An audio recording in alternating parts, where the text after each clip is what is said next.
Fear, one of the most primal and powerful emotions that humans experience. It can protect us, warn us, and even save our lives. But fear can also be weaponized, used as a tool to shape behavior, influence thought, and control entire societies. Throughout history, fear has been one of the most effective mechanisms of control, subtle, yet devastatingly powerful. Imagine this, a population constantly bombarded with messages of danger. Fear of enemies, fear of outsiders, fear of dissent, or even fear of the unknown.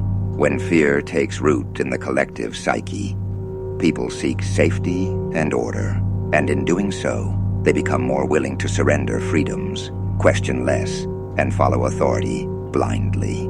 Think of historical examples. Dictatorships often rely on fear to maintain their grip on power.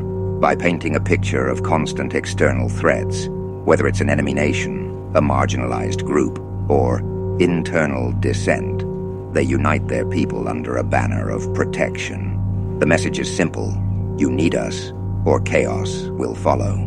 But fear doesn't always come in the form of overt threats.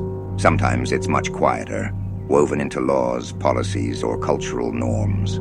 Fear of punishment for speaking out, fear of being ostracized, or fear of losing status.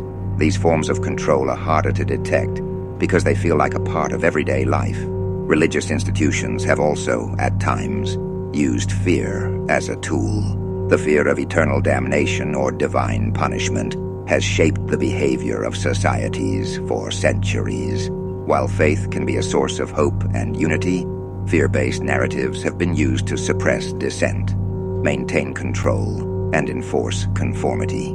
Even in modern democratic societies, fear can be manipulated. Media outlets often amplify fear of crime, economic collapse, or political instability.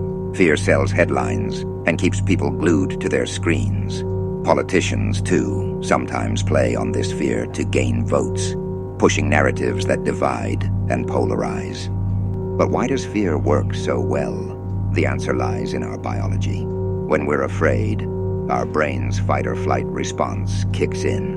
Rational thought takes a back seat to survival instincts. This makes us more susceptible to influence, less critical of authority, and more likely to accept drastic measures for a sense of security. However, understanding the role of fear is the first step toward resisting its control. Fear, when acknowledged, loses much of its power. Societies that promote critical thinking, open dialogue, and awareness are far less likely to be swayed by fear-based narratives.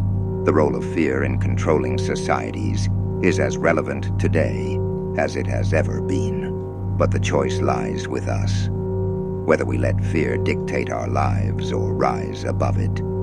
Questioning, resisting, and striving for a society built on trust, understanding, and freedom. Fear can either imprison us or empower us. The question is, which path will we choose?